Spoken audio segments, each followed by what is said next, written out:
UFC 263, which is that's June 12th. So 3 weeks from tonight. And this is a mega card. Like, we got Izzy versus Vettori. We have the still intact Edwards Diaz 5-round co-main event. And then we have the rolling it back from, besides Wiley and Joanna, it's got to be the fight of the year last year, Moreno and Figueiredo, that rematch. And then you look down the card, we got Brad Riddell against Drew Dober. That's a great fight. That's a good one. And then we got Darren Stewart against Eric Anders, that fight that had a legal knee. That's a pretty good fight. We have what else is on here? Oh, Calderwood and Lauren Murphy. That's decent. And then Hakeem Dawodu against Movsar Evloev. That's a pretty interesting matchup. And then Jamal Hill against Paul Craig. Bilal Muhammad against Damian Maia. But we talked about it last week about Brandon Moreno and that plus 220 line. And you said it, and I anticipated that there would be some money. Oh, I guess some money has come in on Moreno. Average line as of when this line opened was plus 215, and now it's plus 200. But you can still get him like plus 220 at some books. And I got to say, I think Moreno, as much as I feel like Figueiredo wins this fight, I think that these odds are off. I think that based on what we saw, I think Brandon Moreno has a much better chance of winning this fight. And it all comes down to, this is the type of thing we're going to have to just monitor Figueiredo throughout the week, how he looks on the scales, and basically monitor social media after that, because that's basically what happened last time. Is he had the weight cut problem, he was sick, was admitted to the hospital, and a lot of people think that that's why he wasn't able to put Moreno away. But I personally, I don't know if I buy into that narrative. And I think that as much as I love, and you know this better than anybody, Deiveson Figueiredo is definitely like my favorite fighter, probably apart from Oliveira. But I mean, he's my guy, and we've made money on him since starting this show. But I gotta go the other way, and I still, unless we're able to get a better line on Figueiredo, because I even see Figueiredo plus 210 to win inside the distance. Now that's interesting. That's interesting because you can pair it where if you bet Moreno on the money line or Figueiredo inside the distance, both at plus 200. That's kind of interesting. But beyond that, as far as the money line goes, I gotta lean with Moreno. A week later, what do you think about this matchup? Yeah. Well, I mean, here's the simplest way to put it, Al. If we can anticipate we're getting identical performances to what we got in the first matchup, yeah, it's Moreno. It's a Moreno bet. It's a no question Moreno bet. I think there's probably an argument that if anyone actually won that fight, it was probably Moreno. You know what I mean? Like, that was a very good performance and not a good performance from Figueiredo.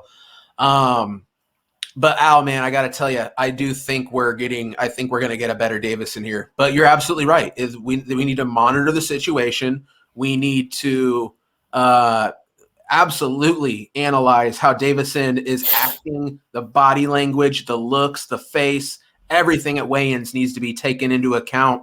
And we just need to put in our due diligence, because you are right. It looks like some money has begun to come in on Moreno, and I get it. I totally understand it from like I said, from a standpoint of retrospect.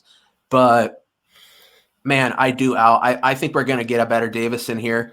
But again, I got to go back. Even if Moreno, who gets better every fight, I mean, it's just, you can say it. Brandon Moreno, every fight is better than he was the fight before. He's young. He's evolved so much. This is a kid that early in his UFC career, I was not impressed with. A lot of heart, aggressive, but skill-wise, not good. He was not good. And what do you know? The dude got cut. You know, he got was cut in the UFC. He won some fights, worked his way back, and has been on an absolute tear and appears to have a real chip on his shoulder and absolutely is just a different guy. You know what I mean? So I've taken that, my preconceived concept of Brandon Moreno, I've entirely remolded based off of his most recent performances. And I like what I see. Is there a chance that even if the best version of Deiveson Figueiredo shows up, Brandon Moreno can still win this fight? Yeah, there is. And from that standpoint, I'm totally with you. I get it. I totally understand back in Moreno. Man, Al, this is going to be one that I'm just going to sit back and watch. I'm going to sit back and watch, and I'm going to let the numbers do the talking on this one. If I can get Figueiredo better than a -200, that's probably the side I'm on. Is that going to happen? Is that achievable? Maybe, barely. But I don't think so. I think this fight probably goes off Deiveson Figueiredo -250, pretty much right where it's at right now is where I think this fight goes. It's probably trending more towards Moreno, but I think we see the money kind of fight back and forth on this one, but I don't see it moving a lot more from where it sits right now. Oof, it's a tough one, man. It's a tough one. That's the problem with Deiveson. You just don't know what version you're going to get, and it's totally dependent on his weight cut and how smoothly it goes. So, I wish I had a stronger opinion on it, man, but I feel like I really cannot give you an accurate prediction on this fight until I see Deiveson like recovered at a face-off. You know what I mean? Yeah. But I will say this, and I just stumbled upon this.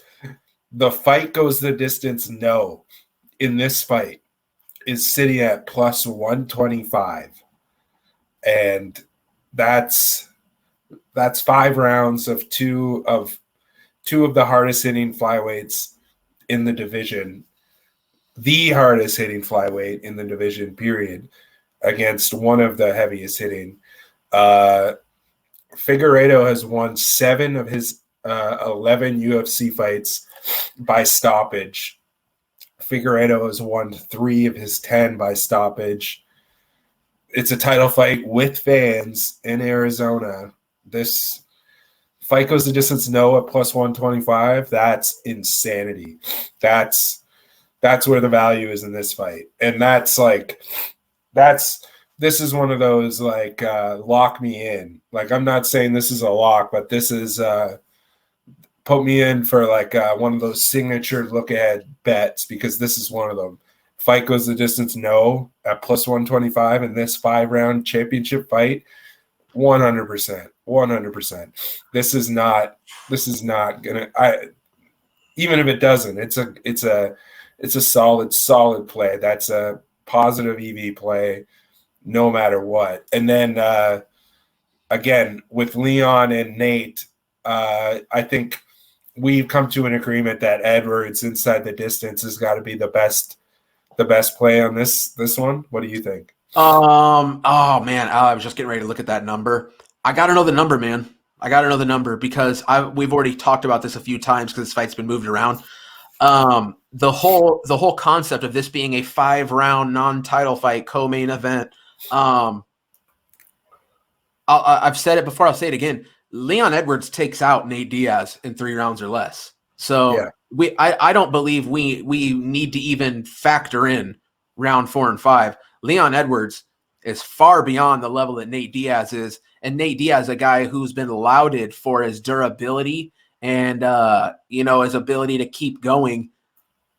I don't think so. I think Leon Edwards probably finishes Nate Diaz within the first 3 rounds of this fight.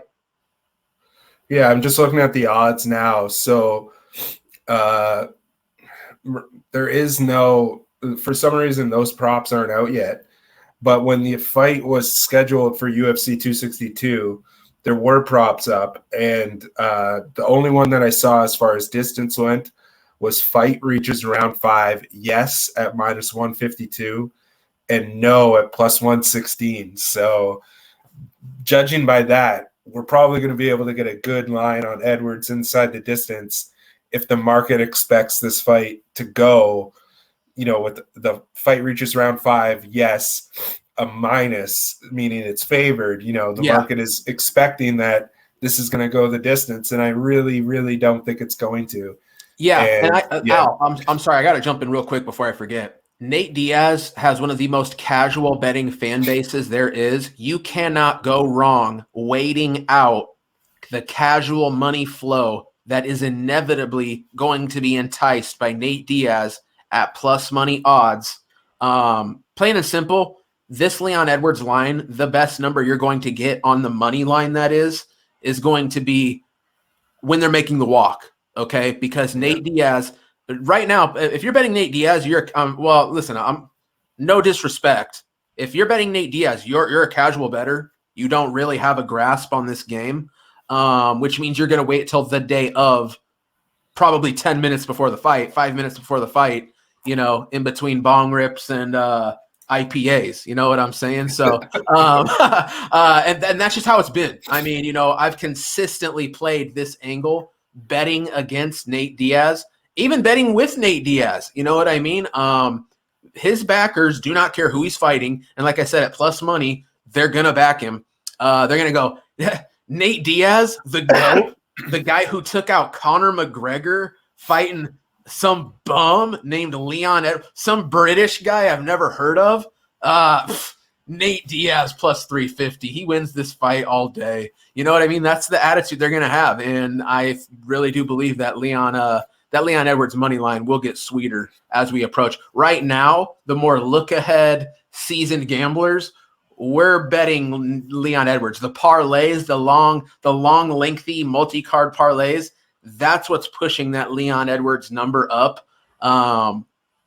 Watch, though. Nate Diaz will hit. The money will begin to come back the other way as we approach this fight, and the casual money comes in on Nate Diaz. So let me throw that out to the people. I would recommend not jumping on Leon right now. Wait it out and get yourself a better number on the far superior fighter at this point. Yeah. Al, should we look at maybe one more before we wrap this up? Yeah. Do you want to give us? You teased it last week. Do you want to give the take on the main event here? Man, I've been teasing, ain't I? And you know what? Let's let the people have it. I mean, I said who I was going with before. I didn't even need to really say it, right? But let's just come out. Let's say it. I'm taking Marvin Vettori to beat Israel Adesanya. Okay. What are the odds at right now? The odds are, money's coming in on Adesanya. My plan's just coming to fruition. Absolutely perfect. I liked Vettori at plus 200. Listen, I'm not saying the blueprint's out there. The blueprint's been out there. I've been waving the flag, trying to let people know since day one, since the first time these guys fought. I've known why his opponents haven't known, why his opponents' coaches haven't known, why it took Jan Blachowicz until the 4th round of a championship fight to finally go out there and show people this is how you beat this guy. Israel Adesanya has bad takedown defense and cannot get up off his back if you are even a moderate level wrestler, okay? Marvin Vettori, the meathead brawler, has evolved since these guys met up their first time. He has come out and shown me that he is now, I'm not sure if elite's the word, but he is a top level. Let's just say it. He's elite. If you can go out there and out wrestle Jack Hermanson for 5 rounds, which he did. Did I say Vettori would do it? Absolutely. Did I bet him? Absolutely. Did I win? Absolutely. Is he on that main event streak I'm on? Oh, you know it, baby.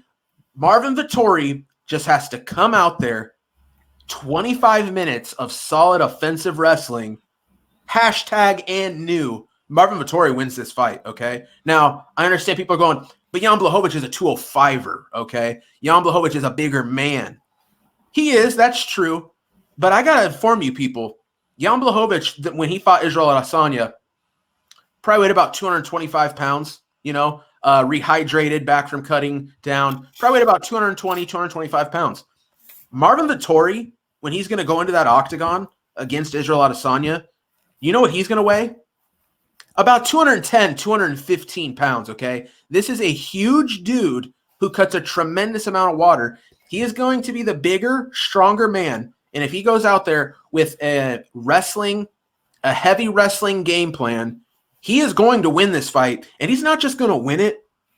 He's going to win every round that he employs this game plan. Israel Adesanya is going to be fighting for his life. He better be. Every takedown Adesanya needs to be looking at, I'm either going to win this fight or lose this fight right now. And that dude better be shoring up his takedown defense, because what he showed us against Jan Blachowicz was eye-opening, shocking. Listen, it wasn't that shocking to me. I'm sure it was shocking to a lot of people, but I've said it for years now. You beat Adesanya by taking him down. Now, why did Adesanya get in there against a silver medal Olympic wrestler in Yoel Romero and never have to defend a takedown? I'll never know. You know, wrestling's hard. It's exhausting. Yoel Romero's had a stroke and can't control the left side of his body, including that fight. Because if you guys didn't notice, Israel Adesanya called out. Yoel Romero was supposed to debut in Bellator, right? Adesanya called out, said something's wrong with the left side of this guy's body. You can see it in interviews. Even his left eye doesn't track the same way as right eye. Yoel Romero is out here fighting, having gone through a medical event, okay? That probably had something to do with the fact the guy just doesn't wrestle anymore, because maybe his only chance to win is knocking you out, right? And he's 42. Does he have the gas tank to offensively wrestle? But what I'm getting at is Marvin Vettori, prime of his life, a young man, tremendous growth, the best he's ever been, at plus 200 or better. I don't have to think about it, Al. I don't have to think about it. The numbers do the talking on this one. I got Marvin Vettori and new. Yeah, this fight for me is just the odds don't make sense for me. Like, I understand. I see fight goes the distance, yes, is favored at minus 160. And if Izzy is the favorite, you know, what is the realistic path to victory for Adesanya? Is it for him to sit on the outside and pick Marvin Vettori apart? Yeah. But I feel like that's not going to work. If that's the avenue he takes, Vettori's going to catch him. He's going to take him down, and he's going to do that 3 out of 5 rounds. That's the way that I envision it. So I just don't understand, like, if the market is expecting this fight to go the distance, then why is Adesanya so heavily favored? If Adesanya is so heavily favored, I feel like there would be more, because, like, if you're looking at inside the distance, plus 190 for Adesanya, but then Adesanya to win by decision is plus 140. That doesn't make sense to me. There's just no value backing Adesanya here. There just honestly isn't. And I'm a huge Israel Adesanya fan, but Israel Adesanya has won 5 of his 10 UFC appearances by decision. But Vettori has also done the exact same thing. 5 of his 10 UFC appearances by decision. Adesanya's gone the distance in 6 of those 10, so the 1 decision loss.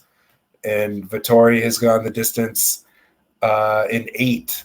So he's gone the distance in 8 of his 10 fights. So I understand that the market expects this fight to go the distance, but I feel like you put these two guys in there, just based on what Adesanya just endured against Blachowicz, I feel like he's gonna come out looking to knock Vettori out, or he's gonna do that weird thing that he does to people to make them not wrestle. And if that happens, Adesanya probably knocks Vettori out. But I don't see that happening. So I don't know. The value's on Vettori for sure. Absolutely, man. I mean, you got to think. This is a fight where Vettori really didn't fight to his strengths the first time they matched up. Yeah. It went to a split decision. I mean, Adesanya barely got past Vettori before the blueprint was out, right? Before it was apparent this guy's takedown defense and inability to get off his back is terrible. Marvin Vettori almost beat him. One judge said he did, right? again, it's one of those fights that Vettori's looking back. He's already lost to this guy once. Marvin Vettori believes he won, and he has a decent argument that he did. I mean, one judge agreed with him, right? You know, I don't think you go out there and go, you know what? Don't get me wrong. Does Vettori maybe go meathead mode and try to prove that I'm the better striker, I'm the better boxer? Yeah, maybe he does. He really might. There's a chance he does do that. But to already have lost one against the guy, now the formula is apparent, and Vettori has improved drastically in that specific area. I mean, you can be a dumb guy and still know what the game plan is to go out here and beat this cat. And Marvin Vettori, I truly believe, has the absolute skill set. And I'm very surprised to see these numbers where they are and to even see money begin to move in on the Adesanya side. I thought for sure this money was going to be coming the other way, and that the sooner I bet Vettori, the better. Right now, I'm just going to sit back and see how crazy this gets. Man, I will say this too. Check my track record for main events where I back a plus 200 or better underdog. I don't miss on these ones, boys. I'm sorry, truly. Glover Teixeira, Derek Brunson. The streak goes long on me backing a main event underdog beyond the plus 200 mark, or just main event underdogs in general, man. I rarely miss. I feel pretty strongly about this one. Am I saying Israel Adesanya is going to get washed out? Am I saying Israel Adesanya can't win this fight? Absolutely not. Adesanya could totally come out there, hit him with a crazy wild shot that he's not anticipating, knock him out, catch him with a knee, coming in, shooting a shot. It's cage fighting, right? But I got Vettori winning this one, you guys, and I don't see me flip-flopping on this one at all. I'm not one for flip-flopping at all. Very rarely are you ever going to catch me switching a pick. I feel pretty confidently about this one. This is one that I've already done the work. I don't need to look into anymore. My pick is in. I'm going to have to see something absolutely terrifying, horrifying, find out some horrible news about Vettori. He's coming in with an injury. He's limping at weigh-ins, something along those lines. He misses weight by 5 pounds. You know what I mean? It's going to have to be something very drastic to get me off Vettori at this number. Yeah, and it just doesn't make sense to me.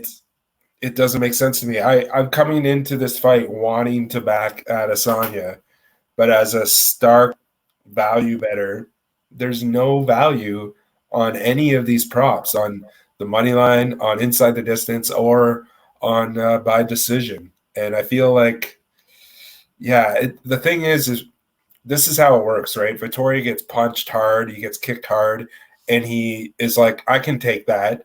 And that's when his meathead ego comes in, and he starts being like, come on. And then it turns into a firefight, which Adesanya will win. He just has to train his mind hard enough not to do that, basically, right? He just has to have the better fight IQ and not get dragged into a fist fight. He needs to wrestle him. And the one thing that I will say, though, two non-tangible factors, really. Adesanya coming off of a loss the first time of his UFC career, and Vettori has fought quite a bit in the past 7 months, because he fought Hermanson and then he fought Holland. And those were both – he fought Hermanson in December. He fought Holland, I think, in March, or maybe that was even sooner.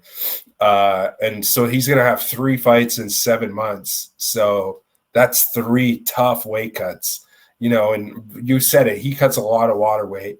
Just a classic Vettori thing is you always see his mouth is so chapped on media day or in the lead up to the fight. He's just constantly just cutting so much water weight. Yeah, this is one, there's no reason. I can't talk myself into betting Adesanya, and there's no reason not to bet Vettori at that price. So yeah, I'm with you. I'm with you. Let's do it. There it is. Done deal. All right. He's Al Mac. I'm Bleed. That's the look ahead.